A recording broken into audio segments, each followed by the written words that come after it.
Just when you thought we might be out of off-season stocks, watch this. We realized we haven't been freshman prospecting. We got a long-term stonk watch. So welcome to a Wednesday on the Beat. I am Austin Ward. He is Jeremy Birmingham. Birm, it's my favorite show of the year. You know that I love nothing more than picking instant impact true freshmen. And that's always been the case since we've known each other. Yeah, but let's be honest. Do you sincerely feel different about the potential impact and the way that freshmen need to play and be utilized than you did years ago? Has it struck you that perhaps the old guard is dead and that this way forward we must go?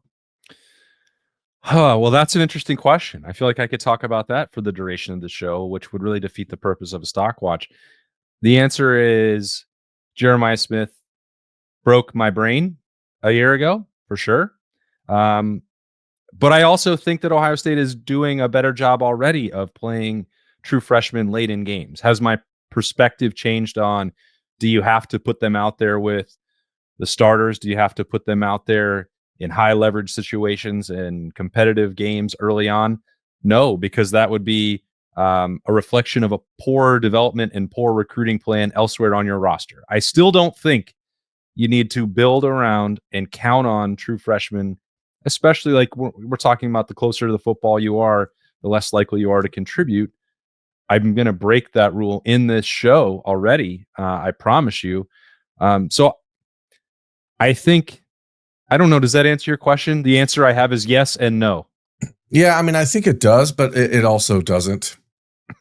So definitely we're on the same page. I'm just curious because as we are moving further and further down this NIL rabbit hole, I mean, more and more with player movement, the player movement era, if guys don't play, they leave. And then it changes the entire mindset of the program that says we need to pay big up front for freshmen, right? Like if those freshmen are being paid big up front and then they don't play and then they can leave, I'm curious from your perspective, do you think it makes players more likely to stay at a place if they're being paid a lot and not playing?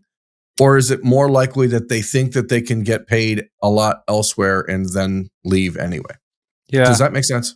It does. I think it's a case-by-case basis because I think my answer to that would be Mylan Graham didn't play at all last year. Like I could loop him in here in this freshman conversation. I'm not gonna because I've talked about him more than enough on stock watches this offseason. But you know, he believes in the long-term vision and the long-term plan. I don't think he came here for free.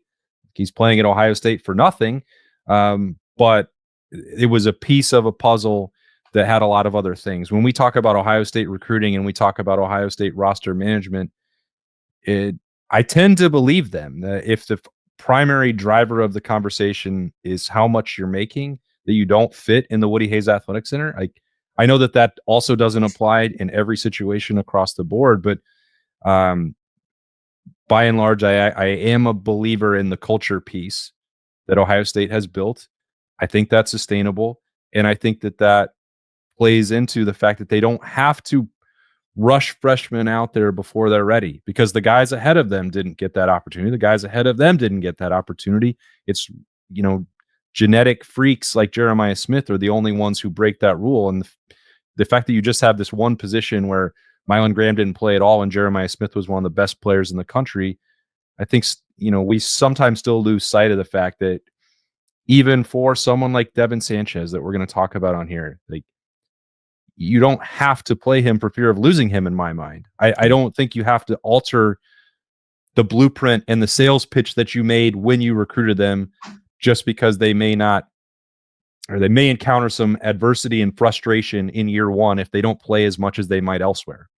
Yeah, I think from an Ohio State perspective, what we're learning is that the players that the Buckeyes seem to be really going after aggressively on the NIL front before they get to high school, it's a pretty darn good indicator that the coaching staff thinks that's someone who's going to play early.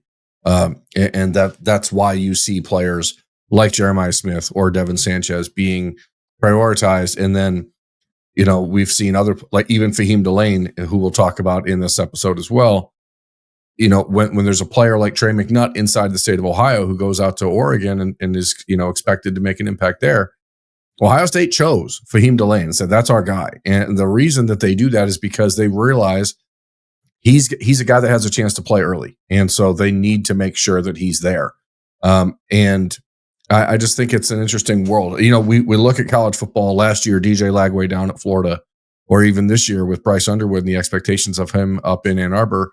And one player we're not really going to talk about on this show is Tavian St. Clair, because we don't anticipate that he's going to make much of an impact this year for Ohio State. Now, maybe he'll get some reps. I wouldn't be surprised if he plays in some games just because it's healthy for him to do so. But the expectation of him to actually be a steady contributor or a regular contributor is not there.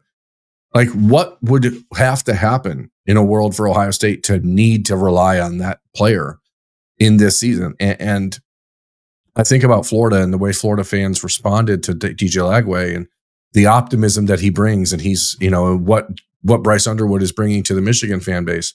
Like, has football changed that much in 10 years that true freshman quarterbacks are now like a good thing for your program? Because to me, it's always been an indicator that and there is, of course, the gap. There's that player is really stupid, super special, or your program is in a bad position. And I guess the truth probably is somewhere in the middle in a lot of these cases, but it seems like the old way of viewing the way freshmen should play or need to play has shifted.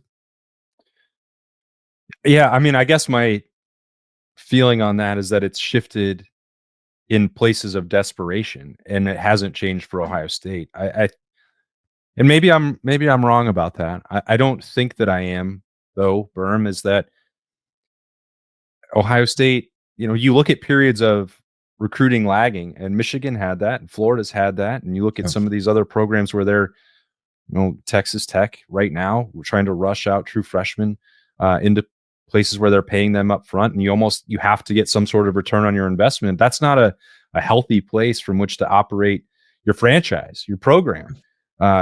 So I don't think that you're wrong in saying that that's different across college football. I guess my stance is that Ohio State is the exception to that, and they don't have to or need to.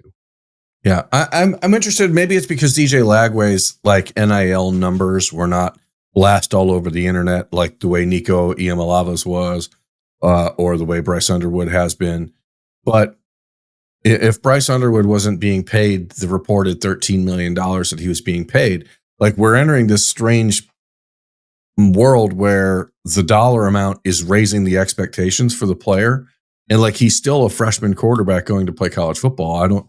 I don't know that the expectations should change that much just because someone's willing to pay that amount of money. But I think that's what's happening, because Nico was still your basic freshman. He didn't play till the end of his freshman year.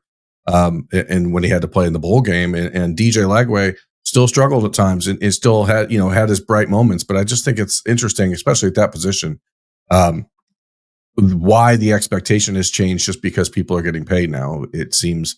But I also understand if you're the boosters who are paying that amount of money, then you expect to see that player play. And so I think that's one of the dangers that maybe doesn't get talked about enough, is how when you're turning over control of your program to the money people, how their impact and their influence becomes much more heavy on the shoulders of your coaches, who have to decide, okay, I need to play this guy, because if I don't, 3 weeks from now, the boosters are going to start shopping him around. And that it's just, Ohio State has avoided that to this point, and I wonder how long they can. Yeah. I mean, we always say, and I guess it's tongue in cheek, that Ohio State is recession proof. Right now they have proven to be more recession proof than any other program in the country. The examples that you're talking about with desperate fan bases and programs that need new life breathed into their program. Tennessee, off the heels of disastrous hires, Florida in the same situation. Like, they needed a spark, and there's no other way to do it other than building around the quarterback position. That's true at the NFL level. That's true at the college level. And those are outliers. I think your USC's spending spree, Tennessee's investment in Nico, kind of setting the tone for that. You don't really see that happening with Georgia, Alabama, Texas, even with the temptation I'm sure that they had at times with Arch Manning. And I don't know all the ins and outs of every single contract that Quinn Ewers and Arch Manning had, but they didn't give in to that desire to move on to the next big thing when perhaps they could have a year ago with their quarterback situation. So that's a long-winded way of us to say we're not going to talk about Tavian St. Clair, and that that's overall, not a bad thing. It's not a bad thing, and that my overall feeling still is that Ohio State is playing true freshmen more than maybe it did 5-6 years ago. I haven't done a deep dive into it. That's more of a vibe than a snap count study that I've done. But then you also had Jeremiah Smith playing extensively a year ago. And so my overall philosophy on this still is, if you're talking about short-term instant impact true freshman investments, you have to look at the position that they play and what the opportunity looks like. Ohio State hasn't built a roster that has like no discernible holes on it. I think we've talked plenty about depth at defensive tackle. And you mentioned Jarquez Carter, I think, in one of the first stock watches that we did on the beat on 10 TV and 10 TV Plus and 97.1 The Fan. And I think the conversation around him this summer is only getting louder. So I think that might be a spot, again, if you're factoring in that Caden McDonald and Edric Houston cannot play every single snap, and that we don't know for sure what the summer development has looked like for Jason Moore and Tywan Malone, Will Smith Jr. We just know that there have been more whispers about what Jarquez Carter could do over these last few summer months heading into July 31st. That's going to be a telling month. But again, it's worth reiterating, Ohio State looked at what was in the transfer portal at defensive tackle and decided to stand pat. And I don't think that is purely a conversation about those three guys that were already in the program. I think that you must include Carter in that as well. Yeah, and you also get Maxwell Roy, who's now on campus, a player that I think Ohio State fans are going to be surprised by. Probably not this season, being a guy that enrolled in May or June and not an early enrollee, but coming off of an ACL. But Max Roy is one of those wrestler types that people love, and the football coaches love the wrestlers. I think starting this right in the middle of this list that you see on the screen, if you're watching it on 10 TV or 10 TV Plus or YouTube on 97.1, is that there are two guys, I think, for the Ohio State defensive line to take itself like away from the red line of, okay, this is a major problem right now. Two guys that have to step up amongst the freshmen are Jarquez Carter and Zion Grady. If those two are not able to make some impact, because they've been here since January, and that's the difference. Again, I think Epi Satanale, another freshman incoming defensive end from California, I think Epi is a guy that is probably going to surprise some people, but he just got to campus a month ago as well. So probably unfair to put him in that conversation. Those defensive ends that make an impact as a freshman, those are the ones that typically end up taking off and being those superstars in Columbus. If they don't do it as a freshman, we've noticed that career arc is a little bit slower to unfold. So those two, and we've heard Ryan Day talk about Zion Grady. We've heard a number of positive things about Jarquez Carter from people. It has to start with those two if this year's defense is going to have any chance of living up to the expectation that has been set in the last 2 years. Yeah. All right. So we scratch off the defensive lineman there. Easy pick. That's sort of an opportunity-based one.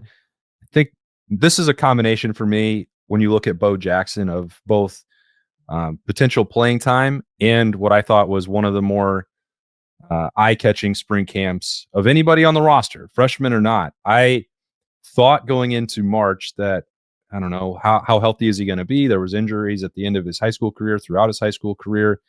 How much is Bo Jackson going to do? And then it was like everything.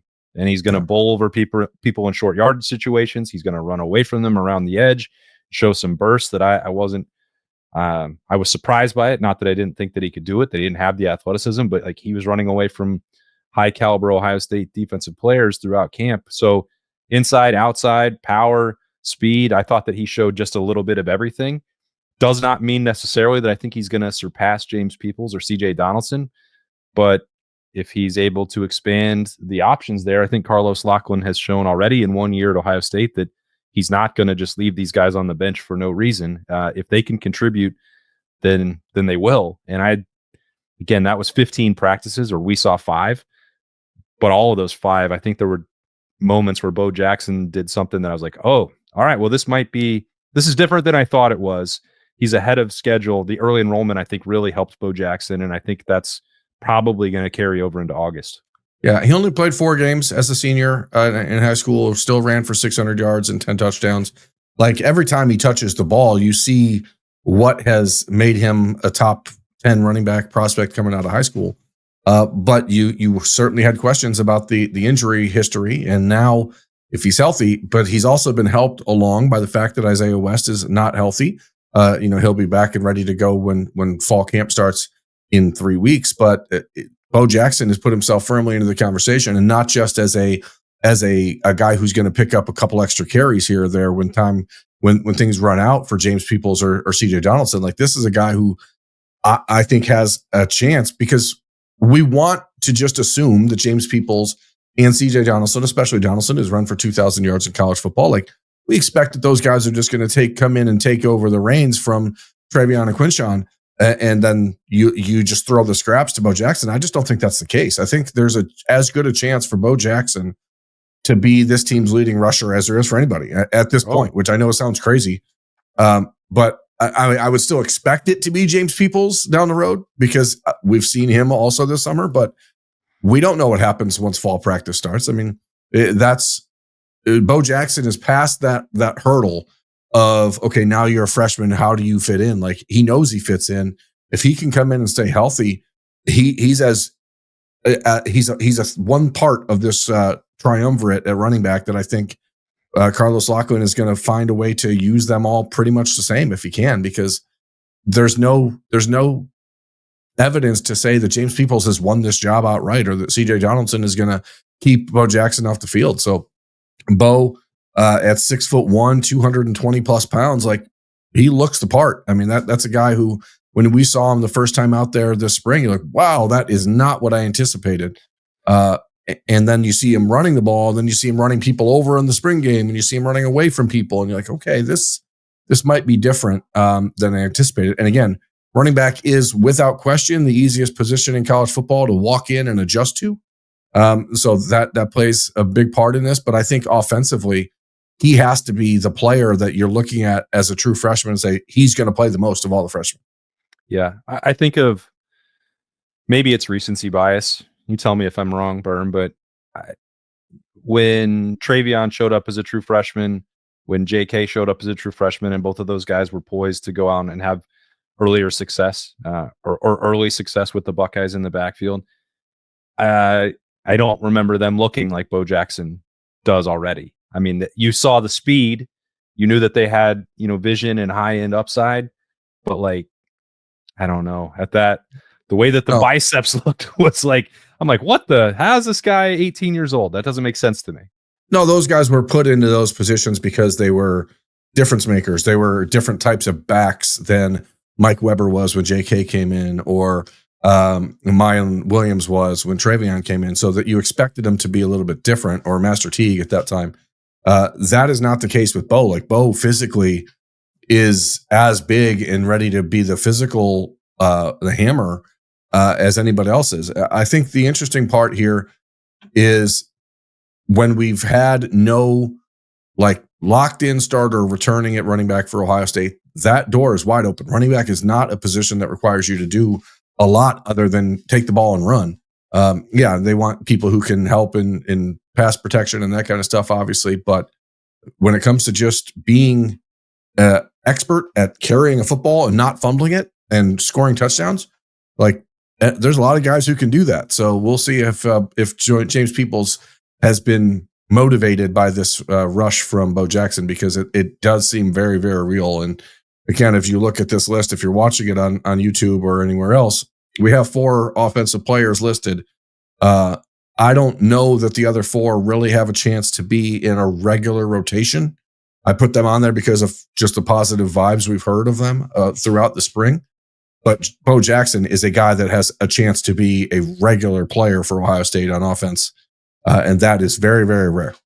Yeah. I think James Peoples has also been responding to a push from CJ Donaldson. So I think that's certainly worth keeping in mind. It's a huge ask to replace Travion and Quinshawn, given the veteran experience that they had at that position. But Ohio State definitely has the talent to do so.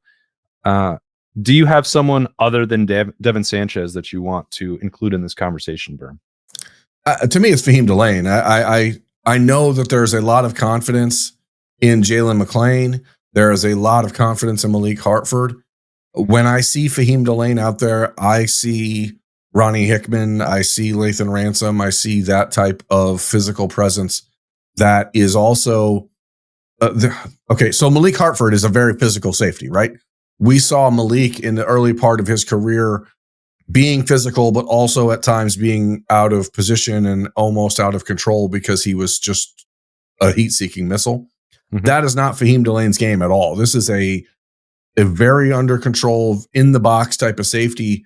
And what we saw really out of the Ohio State defense a year ago when it changed was what Caleb Downs was able to do in the box. And what in the year before that is when Lathan Ransom, before he got hurt, what he was able to do when he was moved down into the box and play that sort of box safety role. That's what Faheem Delane can do. And I don't know if Jalen McClain is that guy. I don't know if Malik Hartford is that guy, but I'm confident in what I've seen out of Faheem Delane and throughout his high school career and the way that he was prioritized by Ohio State a year ago on the recruiting trail. Like, this is a guy that can play. I love the fact that Faheem and TJ Alford, a lot of these other guys have cut their dreads and they've gone back to this like very close crop look. I'm big about hair. I think hair and what you're doing with it says a lot about your mindset as a college football player.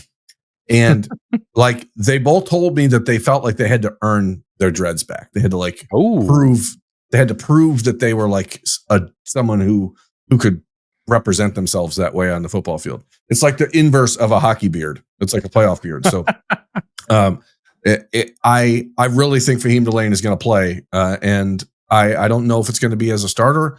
I don't know if he's going to eventually work himself into that role because, again, people in Columbus are super, super high on Jalen McClain and Malik Hartford, but you didn't recruit Faheem Delane the way you did unless you saw a role for him this year. And I don't know who he's going to push out of that spot, but I think he's someone that by midseason is going to have a very regular role. Yeah, I mean, I think, look, what do they say? You want a pair and a spare. And if you're trying to get through this year at safety, I mean, there are games where you don't need Caleb Downs to play 65 defensive snaps. He shouldn't. Yeah. I think the training camp battle is going to be fascinating. I personally believe that Malik Hartford is going to be starting next to Caleb Downs against Texas. And that is not a slight on Jalen McClain. I think it is more a reminder of what the upside is for Malik Hartford. I've said that on a couple other episodes of the Stonk Watch on the beat on Wednesdays as well. But it won't surprise me at all, Birm, about everything we've heard, everything you have said about the recruitment of Faheem Delane, if he has a Malik Hartford-like freshman training camp. And we hear on the microphone over and over, like, pass breakup, Faheem Delane, winner, loser. Like, that won't, I'm almost expecting it. Now, what does that mean for snaps? I don't know against Texas, but then there's 2 games after that where it might be a complete wide open crapshoot. There are a lot of things that we take into account from when we get to see practices or after practices. There's a lot of things that probably we put too much stock into and we gas up too much. I don't think that there's anything that is more regularly correct in the way it assists evaluations than the guys that we see who are the last ones out after practice. And right. Faheem Delane is always one of those guys. And that, to me, is one of those signs that something is clicking, this is a kid who gets it a little bit different. He is all about his business. And I just think that you're going to see him play quite a bit for Ohio State this year. Well, you also don't have any choice because if you're in a room with Caleb Downs and you don't match his work ethic, he's going to throw you out of it. I have another question. So there's a lot of guys on the screen here. We'll run them down for people who are not watching this, but we've got Bo Jackson, we've got Quincy Porter, tight end Nathan Roberts, offensive lineman Jake Cook, who I think is probably the surprise of that group when you talk about the recruiting profile of Carter Lowe or Javon McFadden. But Jake Cook is the only offensive lineman we put on this list because we've heard point blank that he's been right there in the 2 deep. We talked about Jarquez Carter and Zion Grady, and then the 2 linebackers, Riley Pettijohn and TJ Alford, alongside Devin Sanchez. All those guys can play. Like, all those guys are going to play at some point. But the ones who are really going to push I think are the guys we've talked about the most in Bo Jackson, Zion Grady, and Faheem Delane. Let me ask you this question, because we do this thing where we always talk about the veterans. We always talk about the freshmen. We forget about guys in year two. And where this is a freshman stonk watch, I get it. Is there a second year guy that you think we are not talking about enough when it comes to Ohio State playing time and Ohio State impact in the year 2025? Someone that has been overlooked or not discussed enough. In terms of second year players, I think it's still Aaron Scott. And we have tried, I think, Birm, to be like, you know what? He's in this sandwich in between veterans and in between the freshmen. And he has spoken out about that. And don't forget about me. And we have wanted to highlight that he had a really good spring, and that, you know, his emergence is what is allowing Jermaine Matthews to play some in the slot. How much that's going to actually happen once we get to August, I don't know. But it was like 50-50 by the end of spring camp, which was more than I expected. And that was not because Devin Sanchez was pushing Jermaine Matthews into that spot or allowing Ohio State, however you want to view that. It was Aaron Scott. And that's the same situation for, is Devin Sanchez going to be at a Jeremiah Smith level of snaps this year? I'd say probably not. And it's not because he doesn't have the same high-end first-round draft pick, you know, future ahead of him.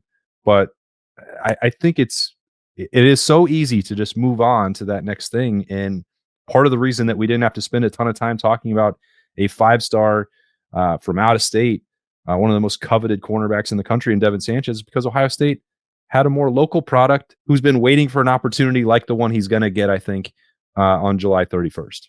Yeah, and we talked about Devin a lot in the spring, so I don't want people to think that we're looking past him, because we certainly expect him to play.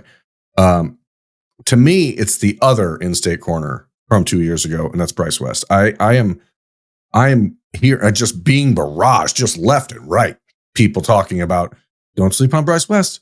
Bryce West might be the starting nickel. Bryce West might be the guy in the slot. So just pay attention. Bryce West is healthy, which he was not when he enrolled a year ago. He looks significantly bigger. He looks significantly more confident.